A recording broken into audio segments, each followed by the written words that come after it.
to cruise, that's right. Welcome back to What Have You. I'm Rachel Jankovic. I'm Becca Merkel. We almost let a third week slip by without noticing. I honestly don't know what happened because what happened, Rach? Why didn't we record a podcast? I think we could ask ourselves what didn't happen. And what didn't happen was that we recorded a podcast. We don't know what did happen. We just know the one thing that really didn't come together. It's not like our social schedule has been so packed out, you know? Mine has been. When you have 7 children at home, your social schedule is very full. I just mean, it's not like we had business trips and parties to No, plan. interestingly, a lot of things that we should have been doing this time of year. Speaking of parties to plan, Rachel, we need to decide when we're going to do a little What Have You reception at the next rescheduled at the Grace new Grace agenda. Yeah, but we will do it. Yeah, we need to decide when, like right now, because I have to tell people for the calendars that they're getting all put together. So we'll have to figure that out. Probably if it's a weekend together, we should just do the same time we were doing. What was that? Whatever, that's work we can do off the horn. Crowdsource this problem for us. When would be best for you all? What works for you guys at my house? So last time we left off as though we were planning to come right back, and then. But here's the problem. I remember that happened, but I don't actually remember. We were talking about what kind of the role of like that your doctrine is to be believed in such a way that you act on it. Like doctrine is actually supposed to turn around into behavior. I don't want to be rude, but that's hardly a news flash. I mean, no, but I think it's part of the question. The question was more about like, it's just kind of the question about, what were we talking about specifically? Doctrinally? Joy, I think, like how particularly what you believe affects the way you're actually acting in a way that some Christians are not accustomed to thinking of it. Okay. Like when, say, you would say, should I be watching this show or should I not be watching this show? Right. The fact that you're a professing Christian actually plays into that question. Hopefully should. And that your behavior and your persistence in joy and, just different things is doctrinally driven, right? It's because you actually believe these things. Well, and it's always doctrinally driven. The key is whether or not the doctrine you say you believe matches up with the doctrine that you clearly, in fact, believe. Right, or that the doctrine you're living doesn't match up with the doctrine the Bible gives us. But what I'm saying is these decisions are always driven by your doctrine. The question is it a buried, hidden doctrine that you would never admit to publicly, or is it? And I think right at the end of the episode, I was trying to say that sometimes people think that talking about your doctrine on this level is like a crazy overkill of zealousness in some strange way. But what we believe is that everyone has beliefs like this functioning in their life. The question is we were talking about the gears, like the gears in a clock or something, that what drives things in your life. This is actually just another illustration of your theology comes at your fingertips, is that that every human actually has that. If someone is just choosing whatever pleasure comes their way, their doctrine is about that, right? Like their doctrine is that the purpose of life is for you to just get as much pleasure as you can get out of it. Or for instance, somebody who is sneaky, like is doing dirty deeds on the DL all the time. They might say that they affirm the omniscience of God, but they're not living it. Like they actually, because if you truly believe in the omniscience of God, then you know he knows. Then you know that you're not fooling him. Yeah, and that there's no reason to think that if your neighbor doesn't find out, that it hasn't been found out. And so in many ways, what you say on paper, what you know are the right answers, the things you talk about in Bible study groups, that it'd be great if that actually matched up with the way you live. Right, and one of the things that I have talked about or written about is about how my introduction to the life of mothering was such that it called a lot of things out for me all at one time. And I still laugh because I think when I just had one, I felt pretty competent still. You know what I mean? Like I felt like I can do this. I'm pretty capable. Yeah. Like I think I have this handled in some way. I wouldn't have said that, but I think that. But God hadn't gotten you to the red line. He hadn't brought me to that place where you were like, I not yet. Am worthless. I can do nothing. I am a miserable excuse of a mother. I had just not gotten there yet. I think I was still thinking I was going to be real thoughtful all the time instead of, back when I thought this was the kind of thing I was just going to achieve. Yeah. Okay. But anyways, I've talked about this, that what it really brought out to me was that I have a statement of faith. I believe children are a blessing from God. I believe that this is great work for me to be doing. I believe that these souls matter, that this work of mine matters, and I believe that it honors God for me to live this way. But it was a moment where I had to notice that in the gears of my life, something else was getting in there often to try to drive it, which would be whatever, all kinds of things that all mothers have experienced, some kind of self-pity for what you're going through. Well, is that consistent with believing that children are a blessing from God? Yeah. No, it's not, actually. I kept noticing places where my instincts were not my faith, right? Where my first impulse is not actually what I believe. Right. And that is a humbling experience. Well, but it's something that I really should typify the life of a Christian. It's kind of like, totally. If you're, let's say you're sorting through, I don't know, the lentils or the beans before you soak them or cook them or whatever. Yeah. And you go through and you pick out a bunch of things. Well, that's gravel. There's a piece of gravel. That's a rock. We're going to throw that one out. And you should always be kind of looking at your life like that. Right. Like, this one needs to get thrown away. That needs to be taken out of the batch. This is a rotten apple that shouldn't be sitting in the fruit bowl. This potato anymore. Is why the whole kitchen stinks. And then this particular rotten tuber is why. And actually, it's a really good metaphor, though, too, because if you leave one rotten apple in the fruit bowl with the others, we all know what will happen. Boy diddly, it's a big stank up in your house. But it will infect the rest of them. It will not remain isolated. So one thing I was going to say about that is that particular moment was a really clear, that time when I had the 4 babies all of a sudden, that was a really particular clear moment that I had to do some reckoning amongst myself. That was a big one. But that is, in your example, that was like a time that I did a big spring clean purge. Yeah. But my whole life is tidying up and sweeping things out and reorganizing the closet and trying to keep. And so it should be with our faith, right? And it's exactly like house cleaning. It is so much like it, because if you haven't recently gone through your closet to notice what kinds of weird junk you have kept about body image or about whatever, well, when you revisit it, there's always going to be something that needs to be. Always. It doesn't matter. The Christian life. It doesn't matter if you thoroughly mopped, well, in my case, the stairs. Like, I have hardwood stairs. And it doesn't matter that I wiped them all down last week. They are covered in dust bunnies again. And so it's like, you can't just say, oh, well, I got my heart right back in college and I got everything squared away back then. So I'm set. Right. Everything There's never been a challenge since that time, in fact. It will accumulate. It will. So this is a question that I think, I just think this is an interesting one. I was talking with a friend about this, is that in some Christian communities, the way that we talk about sin is very lighthearted or sort of flippant. And I think if there's some sin. Yes, but commonly we talk about sin as being something we would even make fun of in ourselves. Sure. Right? Like, that's common.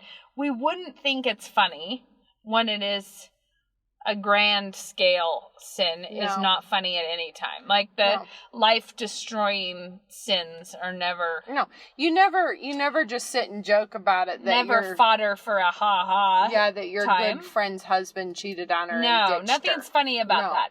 But the part that is disorienting is that it's true that on our podcast, we are not usually talking about sins that, like we don't talk here, like, oh, I'm just really wrestling with, like, I feel like we've talked about a lot of different angles of this, but I still just want to bring it back up because sometimes we did have a question about transparency. Yes, and I think sometimes people think that we are talking about everybody else's sins, when our great intelligence on what it's like to meet your own petty heart is personally experienced. We know what we're talking about because this is what we're doing. We're not recommending that you all clean your closets.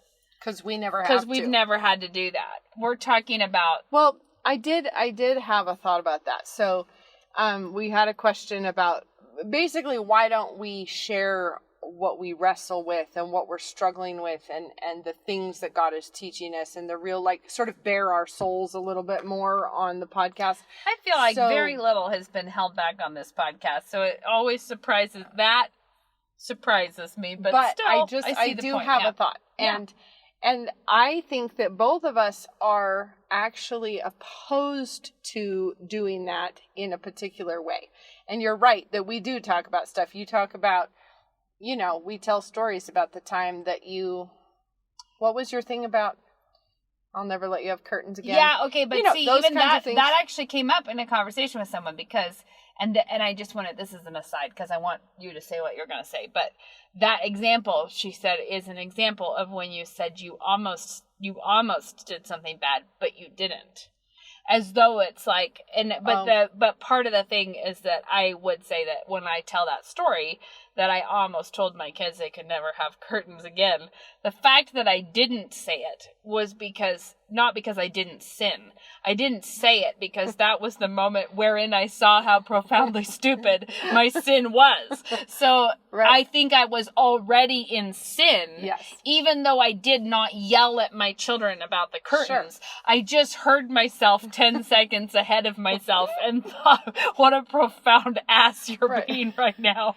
No, so the thing is, though, is that, like, we do tell those stories and everything else. Yeah. But we also don't come on here and say, you know, I really have been feeling down and I just, you know, like we don't do that. We tend to laugh at it a little bit more. But I was thinking about this because there's a metaphor in here.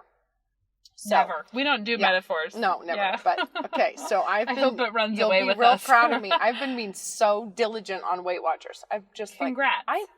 I'm like tracking the points like you wouldn't believe. Anyway, I'm also doing Weight Watchers. But you know I'm what? not sure I'm ready to boast about my diligence. No, I've been so good for 3 weeks. Good job. Yeah, I know. It's a whole thing.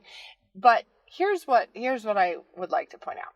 When you're on Weight Watchers and you have that app, there's that connect right there, you know, where people... Oh, that's like a social side of Weight Watchers? It's sort of like a Facebookery. It's where you can go to get bad philosophical counsel about your self-love. Oh my gosh. Every other second. Yeah. But that's not quite it. People have no shame. And they get on there and post these just terrifyingly awful pictures of themselves in their underwear. Yeah. So, and then they put it out there and they're like, I'm just being transparent. And you're like, stop being transparent. I think your transparency is not sufficient enough because I can see you. And the fact that we're seeing it's basically as inappropriate as it gets because, and I think that this is really funny, I don't think that you ought to show yourself in your you know, underpinnings to all your friends and relations and strangers and whoever happens to. I don't think you ought to do it. But here's what they always are saying is like, I'm just being transparent right now. And I saw this one lady, like, I felt really bad because, I don't know, she lost a bunch of weight and she's like, I realized that I was making people think that I don't have any loose skin. So everyone, here's a picture of all my loose skin. And it's like, you know what? It doesn't matter. Nobody's entitled to see your loose skin. And the thing is, and even if they have some themselves that they're struggling with, it doesn't mean you should get yours out. And people think it's a huge virtue to bear themselves with no shame and they think that they're being honest, and they think that, like, I'm just showing you all me the way I am. I'll tell you something that I want to cut back on this, though. It's not just that we think that shouldn't be shown on screen. It is also that we believe that the compelling nature of people wanting to show it is a version of self-worship. But also, it is wanting to say that this ugly part of me must be so well received by myself and by all others. But I also think that there's something morbid about the audience that wants to look at that. Like, we want to see a wrinkly skin. If you're covering your wrinkly skin up, we think you're being dishonest with us. Mm-hmm. And it's sort of like, no, you are not entitled. How dare you wear pants that just fit you and don't show us all your stretch marks? Right. And the thing it's all right if I do that. I think there is such a thing as modesty, and it is not a vice. It's a virtue. Yeah, so you are supposed to have some dignity. I do want to say something about this. We have talked in other episodes about how Becca and I would not even talk to each other about, unless we were having a marriage problem that was reaching a magnificent level that needed interventions from people. We are not talking to each other about that, because that is a thing that is to be worked out in our marriage and before the Lord. Because you should have spiritual dignity as well as physical dignity. But when I say that we don't talk about it, that's also one of the reasons that most of the time that I see women really wanting to be like, let me share with you my burden. A lot of the time that burden is your children's behavior or your husband's behavior or a financial problem that is actually related to your husband's behavior or something that is oversharing. It's not just so for me, if I'm actually having, as I will say, because we said you're always cleaning up, do I usually have a spiritual thing that I am working on or thinking about? Or that I got blindsided by? Like something where you're like, I thought I knew how to handle this, and then now here I am not handling this like I should have. Right. Yes, that's the answer. I do frequently have that kind of thing going on. But even those things, I would talk about freely and joyfully after the victory. Right?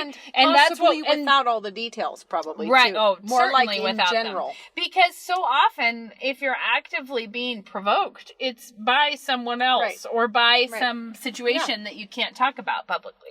And if you're talking about it, you shouldn't be. But here's the thing. I feel like there are two different things that get conflated. And people think that if you're not airing all your dirty laundry, that means you're being a hypocrite, or you're pretending like you are better than everybody, or you're pretending you never struggle or whatever. And I just think you should think about it in the same category as clothing, right? Like, of course you have a body under there, but you don't take it out on parade because that's just not how you do it. Right? And it is different. Like the metaphor breaks down. There is something deeply wicked about those Christians who are being horrible humans at home, but they put on a good show at church. Yeah. That is deeply evil, right? And we all know that that's hypocrisy. But the kind of Christian who stumbles and repents, sins and confesses, lives in the joy of the Lord, that is not the same thing. Well, it's sort of like, how dare you have an Instagram of pretty scenery instead of giving us a shot every day of your toilet bowl to see if you've been doing a good job keeping it clean. And the thing is all of us are still on this side of glory, and we all have sin that we're working through and everything else. And I think that it's good to talk about it and to talk about how to fight different temptations and everything else. But not with a, like, everyone, do you see the cellulite? Come over here. Let me shine the light here so you can get involved in business that's not yours. So a lot of the time, but I do think that there's a couple things. One is the fact that we laugh about it has more to do with the fact that we actually believe that sin and repentance and sanctification is the work of the Christian life. Like, I'm not personally offended by finding out that we have more laundry to do. Right? So that, I believe that that's part of the Christian life, and we can joyfully laugh and have camaraderie while we all mind our own business of doing the work that God has given us to do. But just to be really clear, we will talk about things after we've gotten the victory on it. And I would say that if there's something that is lasting more than a hot minute for me, which this is just, I just want to say that this is a call to you all, that I know we're in a unique situation with our own unique families and family members and people, but all of you be the kind of accountability to your friends that does this, because I don't think I have any avenues. Like, if I had decided to get a big bad tude going about something, I don't actually have any place I could take that. Because you knew that if you called me with if I called Becca, she would be right up back at me being like, sounds to me like you're having a bad attitude. If I did that to my husband, he would be like, hey, quick update, go pray and read your Bible. I don't want to hear about this until you have dealt with it. Like, and I think I couldn't tell my mom. I don't have friends that I would call like that. And I don't mean, like, I want to hasten to say that if I was actually like, I'm really struggling with something, will you help me? They would be absolutely. Oh, yeah. And then I would tell them and they would say, that's pride. Or that sounds to me like you're a little self-important. I think or there's... if we were to be really brutally honest, I think most accountability partners are anything but. No, they're venting locations that you don't actually get a rebuke from. So you go... Yeah, the accountability person... Or they're so busy being sympathetic. Yeah, that's what I mean. I think sympathy groups are plentiful. I'll tell you the truth, is I think that to each other, we are very sympathetic. But the sympathy is withheld until the person has dealt with the problem.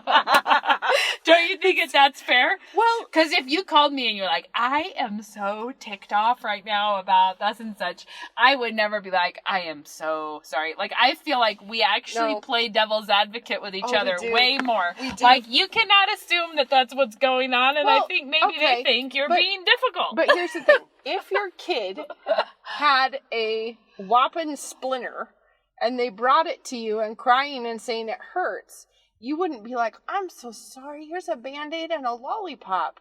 You would have to get in there with the tweezers to be like, I'm sorry, because it's not going to go away until we get this out. I'm sure I've told this story before, that Titus, years ago now, fell into a bush in the backyard. And it was I don't know, some kind of a villainous bush, because he got a puncture wound on his hand. Yeah. Like, it, cut him that he fell into this bush. And he was like, it really feels like there's something in there. It was a slash. So I look all through it. I'm like, I see nothing. Like, I pry open this wound, nothing. Luke looks through it when he gets home, nothing. Titus is up, like, it's like a wound on his hand that he thought somebody was at it, and it kept him awake all night. Oh. Like, and you're like, that's so weird. So then it heals over a little bit, but not really. It looks just angry. Like, it's just getting that look of... Yeah. Anyways, I just felt like this whole situation was like so many counseling problems. It felt like a whole metaphor for a counseling problem. We're like, there's nothing in there. There's nothing in there. And then it's like, still mad. It's still not working. So then after a little while, we took him to the doctor. The doctor roots all through it and was like, there's nothing in there. Like, it does look angry, but there's nothing in there. So then it it's like in this half healed, half angry situation. And then I didn't see it for a little while. Like, he was kind of just making peace with his hand wound, and I forgot about it. Then I see it, and I was like, holy smokes, that does not look all right. And so this has got to be it was a ways into this whole situation. But we'd taken him to the doctor, and we'd kind of we'd tried to figure it out. I take him into the kitchen, and I run it under hot water for a little while. Mm-hmm. And then I'm just give it a squeeze. And out pops this. It was a bark chip that was the size of a corn nut. I'm not. It was huge.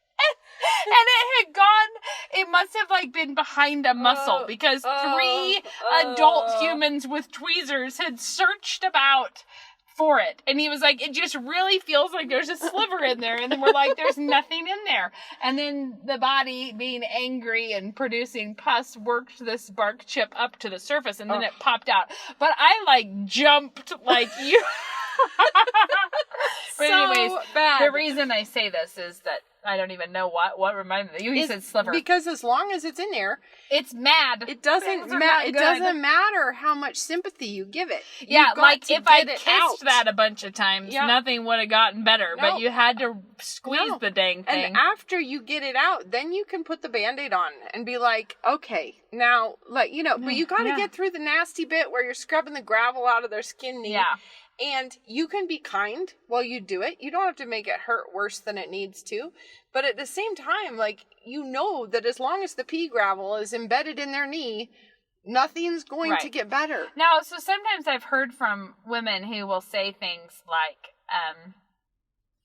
sort of like, oh, it's just this idea that in order to get to peace, you have to have vented it. So this is a thing that I think the Christian church has just really, really been unhelpful with women in making them think that the proper process of discipleship and mentorship is that you have to go unveil you have to struggle, and you have to struggle openly with other people around you, and you have to struggle like you can't. It's like spiritual bulimia. It really is. Yeah, but it's almost like you can't have a marriage problem as a Christian that doesn't go tell a lot of friends to pray for it. Like, you can't have and what I mean by that, I always feel like I have to throw the qualifier in. Say you're just annoyed at your husband because he said you were going to go on a vacation and then he forgot to book it and then he says he's too busy to do it or something. Like, and I'm talking about, there are people who believe you can't possibly move on from that unless you've brought a lot of people in to also pray for you to overcome your struggle with this or whatever. So I would say culturally, we do not live in a place that does that. Our church, I don't think, is inclined towards our church community, I would say, towards introspective I don't type. think that that's just because of personality. I think it's because of long years of teaching. Oh, no, I know. I mean, it's not inclined to be,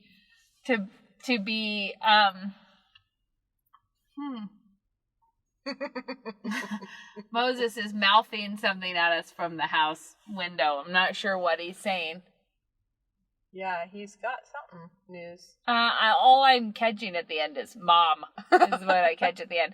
So I don't think our church community, it's the teaching is the teaching that actually we do believe in repentance and restoration as an ongoing part of Christian life.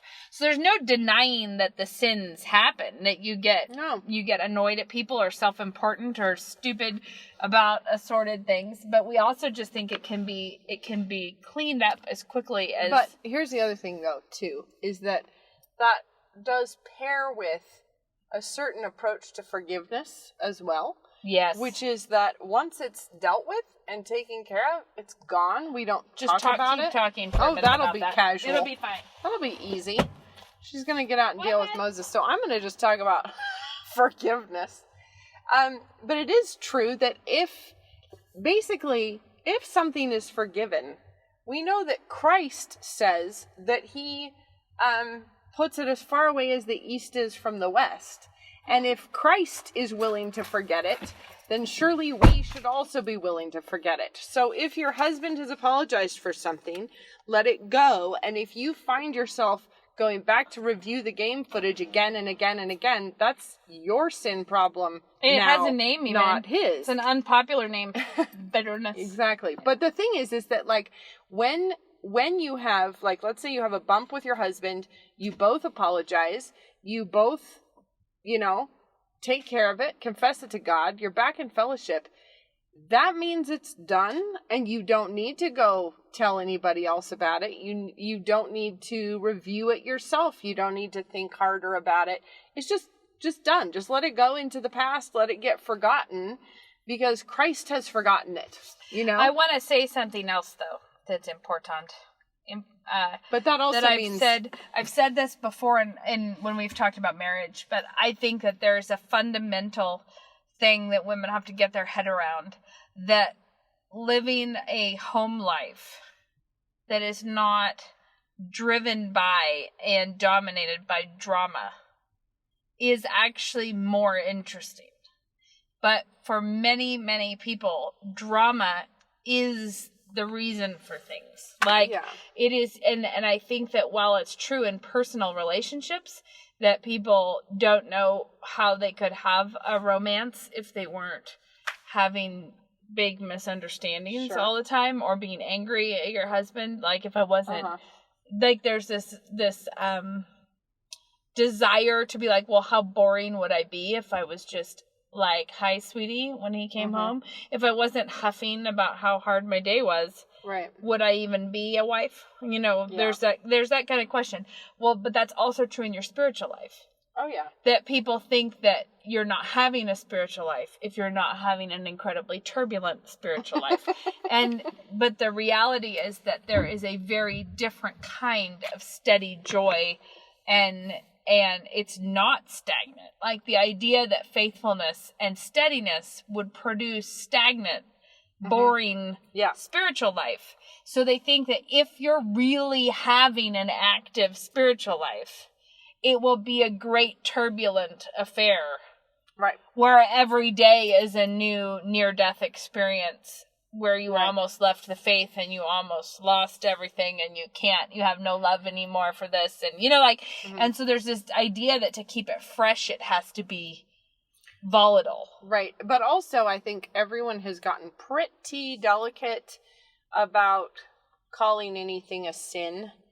You know, where, like, if you were to say, hey, guys, you're not supposed to be sulky monsters, that's a sin, people would be like, I don't think that you're being properly sympathetic to those who really struggle, those who are in hardships, and I don't think that you're qualifying your remarks, and there are people who could take offense at this because they would not hear, you know, and it's sort of like, and if you're not sharing all of your sins on Instagram, then we're not going to listen to you. But I do always want to say, I agree with that, except for, on the other hand, I feel like I have very freely shared my sins, because, like, what is loving the little years other than the annals of dumb things I thought and had to confess? So I'm saying, on the one hand, it isn't actually a confession that you struggle with sin. It is the solid belief that there is victory beyond that that makes people angry. Well, or can make people angry. It can, but I also think that there is a difference there, because we've talked before about how we would tell stories about our kids' sins when they were quite little. But we would never, ever, ever, ever share stories of our kids' sins when they're old, and you know what I mean? You would never hear me telling a story about one of my high school kids. Although telling a story of a toddler is a totally different camp. And I think that probably... Partly because the stories about your toddlers delight them when they're in high school. They enjoy that but so I think much. that there is a difference between the sorts of sins that we would laugh about and tell stories about. It's similar to that. You know what I mean? Yes, but I think what I'm trying to say is that sometimes if people say, you must think that you've never sinned, I think the evidence is against that. No, but I feel like think that's there's what I talk one about other all the piece, time. though, and that is, I think that we tend to talk about the principle of how to, like, when you find yourself being a turkey to your husband about this, that, or the other thing, here's what you ought to do, rather than saying, yesterday I was a turkey to my husband. You know what I mean? Like, part we of that tend is to because go you'd abstract. be like, let me tell you how that happened. First of all, he just got up and didn't. First, you should understand that we've long had a tension regarding... And you need to know that when I put the new laundry hamper in our room, I expected him to use it. And he said that he was on board. And I told him. And then I worked for 7 hours trying to organize the laundry. And then at the end of that, and you think, like, partly that's just the most boring boring of all possible anecdotes is how I got annoyed at someone. Yeah. It's just terrible. So, okay, I want to say, just as an example, recently I was having a conversation with someone, fairly recently, who was, we're talking about some issue, and she was like, the thing I'm just really worried about, like the thing that has me really worried and whatever. Of course, this is someone that I have a good relationship with, but I'm like, so let's just back up there. Let's just talk about the fact that you're freely saying the thing I'm really worried about. Because that's very common language, but it's also true that you don't need my sympathy if you're really worrying about something. You need to, if this is actual anxiety, worry, then how does the Bible tell us to deal with that? And the reality is that is not popular approaches, but it is a wonderful, wonderful place to be with Christian friends who will do that to you, because as it turns out, you don't want to have them have to do that to you all the time. Mm-hmm. And it is a way of sort of tightening up your own boundaries a touch, right? Because it's not like you and I are always rebuking each other, but I know you would if I went bonzo about I think something. I would be so confused. If you called me, I would be like, Rachel, I'm really confused by what's happening right now. Or you'd be like, have you talked to Luke about this? Like, what are you doing? What nonsense has come upon you? But to bring this back, though, to joy, because this is unpopular. Okay, go ahead. Finish what you were going to say. Well, just that, telling people that joy is actually a Christian duty. That one doesn't fly well. And because immediately you'll have the tidal wave of, what about clinical depression? Do you have a degree what about in counseling? People in actual bad situations? What about people who actually have all kinds of baggage in their life? And if those weren't actual issues, God wouldn't have to tell us to work on joy. Yeah, and that, especially with rejoice in the Lord always. Again, I say rejoice. Okay, Rachel. Rejoice, rejoice. She's leaving again. No, I'm not leaving. What is it?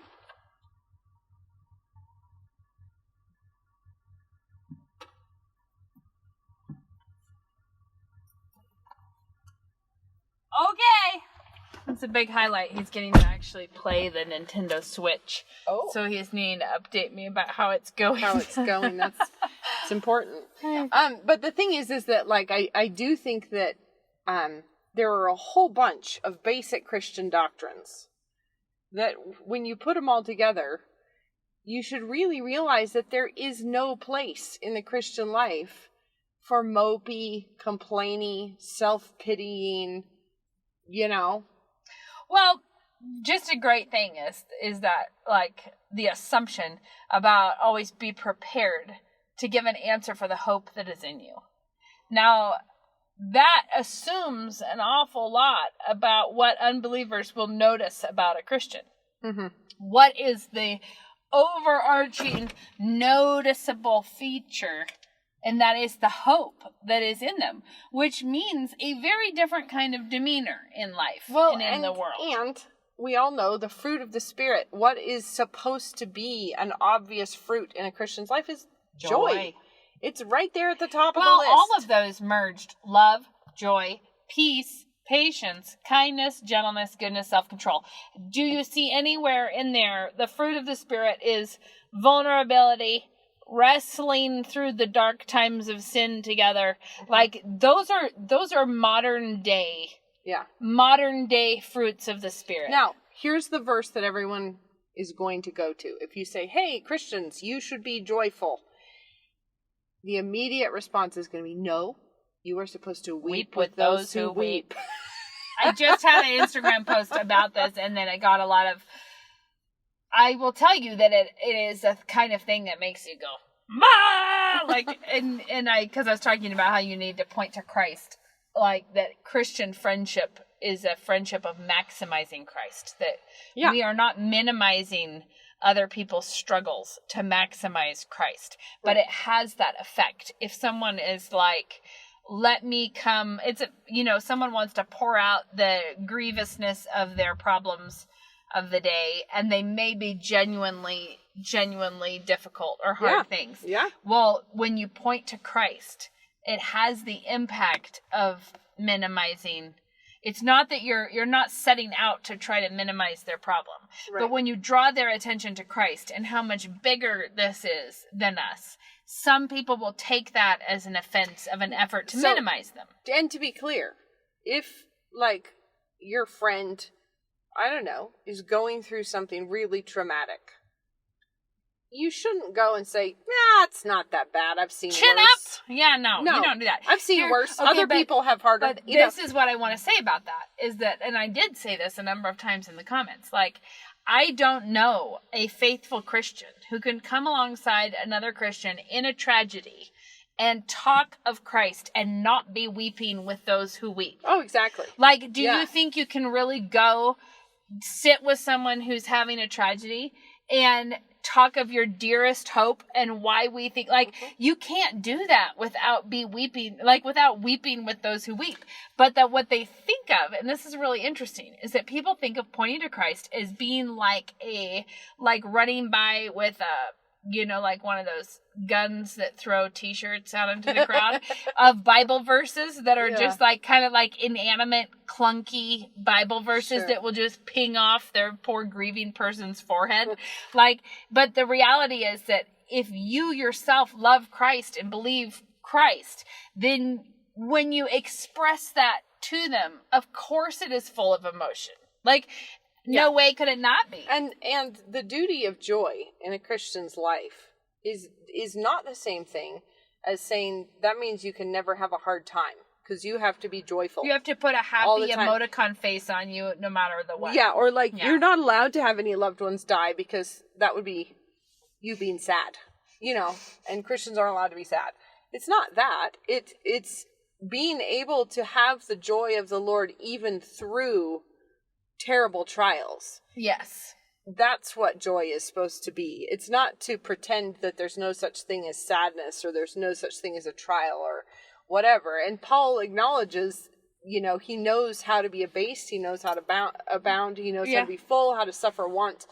He's acknowledging all the different phases of life, but through all of it, the entire human experience in the Lord. And that's different than saying this situation that I have right now, this terminal illness that I have, it's so fun. And it's so different than everything giving you the giggles. Yeah. Having joy is not the same thing as being weirdly immune to reality. Right. But there are many faithful Christians who've been able to rejoice through terrifying situations in their life. Right. And so the point here is that means if you're having a little bit of a blue day and you want to curl up and be sorry for yourself. Right. That's not it. That's not what joy looks like. So in this conversation I was having on the Instagrams about this, one of the things that just overwhelms me with the kind of, maybe it brings out the side of me that has no patience. Should we talk about other fruits of the Spirit? Yeah, let's talk about other ones. Because this is one, speaking of active sins that I have, no. Would you like to confess anything to the I'm audience? here to tell you what I struggle with. No, it is amazing to me to see Christians say, no, do not point to Christ. They need a shoulder to cry on. As though your Christless shoulder to cry on is somehow more valuable than the actual truth that God gave us. And people are like, someone saying they don't need people to do God talk. It's this demeaning sort of the comfort of our faith is nothing compared to another person who's also not trusting Jesus, weeping with you uncontrollably. Well, and I would say that one of the temptations, whenever you're in some sort of moment of affliction, right? One of the temptations is to turn and snap at all the people around you. And you're not doing it right. You're not comforting me right.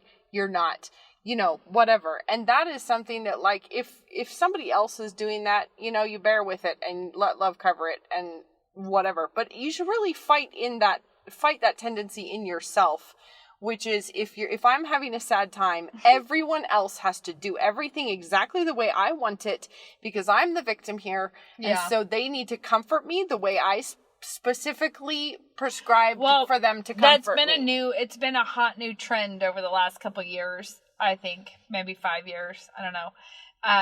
And I think it's been the case in many women's ministries, is that they're like, we're going to study how to help the grieving. Yep. But we're studying like a random book by someone who's going to explain to us how when they were grieving, Christians did a bad job. Here's what the Christians should have done. And you can have no trouble at all finding the articles all over the internet that say how you should talk to someone who went through this, or what not to say, what to say, how to do this. People are going to be real bad because they always are. But you have to universally, but you have to back up all the way and see that what is important is not how exactly you said what thing. It's that, did you love Jesus with all that you have? And in that loving of Christ, did you try to faithfully extend that to someone else? And the reality is, I think most Christians have been on the receiving end of that, where it was really clumsy and yet still totally lovable, because you knew where it was coming from. Times when it was clumsy and it wasn't lovable at all. Completely stunning in its and funniness. And you know what you have to do when Christians do that? You gotta let love cover it. And you gotta just let it bounce off you and be like, well, that was completely outrageous that they just said that. My husband is really good at the sort of the pause and you gotta love the body. When there are the moments where you would like to maybe be like, what? You're instead like, look at that. Look at that. People say things that are outrageous all the day long. They just do. And awesomely, sometimes it's funny because as much as we all have to put up with other people saying outrageous things, other people are having to put up with us saying things that are not floating their boat perfectly at that time. And I just think, nobody's going to be performing at 100% all around you all the time. And you have to just kind of be willing to roll through it. You have to be willing to just kind of live. And there's a certain amount of, if you're driving through a bush, roll the windows up. Don't let all the branches come in and whip you in the face. Okay, when one drives through a bush, Becca has good counsel. You know what I was picturing? What bushes does a person drive through? A road in England. I think you're picturing a narrow lane where the bushes have grown into it. A hedgerow on both sides, and if your windows were down, you would be getting cuts. When driving through bushes, as one is wont to do, driving through country lanes in England. I would say here it's out on the dirt roads when it's really dusty. When you see other cars coming and you're going to be in a total dust bomb with gritty teeth, roll the windows up. Don't do it. So I don't know. I just think there's a certain amount of don't turn and start being the police of how everybody else is treating you. But I also think I just always am wanting to call people to have some imagination, because here's the thing. And when I was talking about that drama and the drive for drama and conflict, there is a requirement in life for drama and conflict. But we know that somewhere. And it's misplaced for many Christians. That the conflict should be between light and darkness, right? It's it's God's kingdom moving out in the world. It does not need to be happening day by day in your own home. Well, I'm not saying we don't all have that choice. Maybe there is a battle of light and darkness in your home. But my point is that there's also a lot of manufactured grievances from people who don't appear to realize that that there's conflict outside that is God's purposes. There is a glorious story with a glorious conflict and a glorious resolution It's just not the one about your sock hamper and It's such. just the thing is She's not it. we are called to fight against the world, the flesh, and to the devil. fight the good fight and to be a good soldier for Jesus. And not to turn on our nearest and dearest and fight them with all the vim and vigor that we can muster. But also that yearning for the big story and the big everything. Sometimes it's like we're not getting a chance to see beyond our own petty dramas to the much bigger stories that God is working. So that fear that I think people have about heaven too, which is really funny, that it's going to be incredibly boring. Yeah. Like as though the God who created this world would think that sitting around in a robe in a beige universe would be delightful for eternity. We're all like, I have a better imagination than that. It's just ridiculous that we think that God would do something less than what we, his creatures, can imagine. But I think given that whole, we think it would be boring if we just were monitoring our own attitudes such that they never gave rise to a squabble with our husband over something that we were, like if we're kind of annoyed at something, and then you're like, well, I could just rub this in his face and he would feel bad, and then that.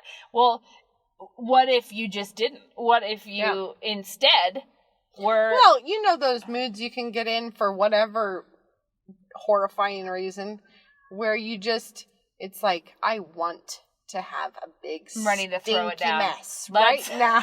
And sometimes I will say that quite recently I had that sort of, it was a total out of shape moment where you're like, we've been in quarantine too long and I forgot the basics of what happens in these times when we start easing back into normal life. I was like, this is something I know, but I'm having suddenly the temptation to be like, ready to rub everyone's faces in what they haven't done for me lately.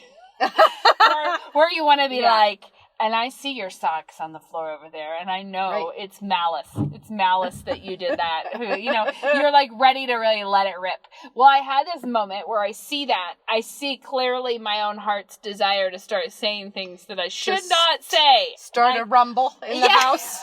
Start a little... I'm ready to give you all a little piece of my mind.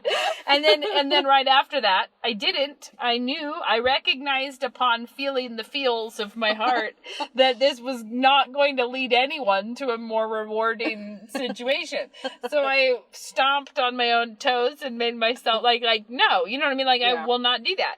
Well, then we had this sermon. It was so great. But Dad said in the sermon some part about like how, why do we sin? We do it because of scratching some itch. There is something that we like in the sin. Yeah. And I was trying to think about this as it's applies. It's a really perverse pleasure because it's like, does anybody really enjoy it? No, but I realized what it was, which is that because I was trying to think about it because I thought, well, I hate it. I hate it when I'm being snarky at the kids and it isn't fun to do. No. So it's not like eating a brownie. It's doing something quite more painful. Like, why? No, you never put it on your... Like, I'd love to go get a pedicure What would be great today is if I could snork off at the family. If I could get a lot of tears going in and the house. I would love if I have to come back and repent to everyone and get it right.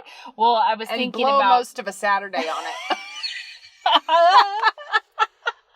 So I was realizing that for me, what had happened in that instance was actually more of it was the last, the final 20 minutes before people are supposed to be there, where I realized that what pleasure would that be indulging, right? Yeah. Like what possible pleasure, because I knew that it wouldn't be fun.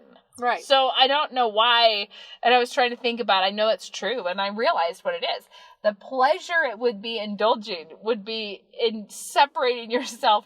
We'd reached the point in the day where you will not actually have things ready like you wanted them to be. Okay.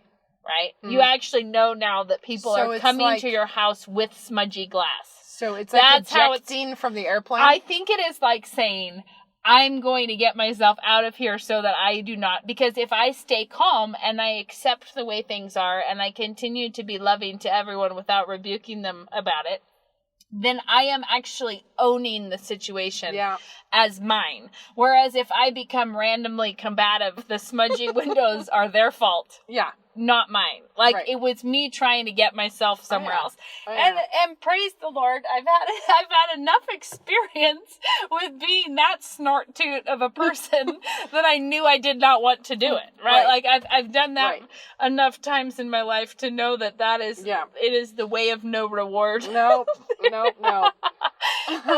Because who doesn't want to have a meeting with your husband in the bedroom right before the guests come for him to tell you to cool your jets?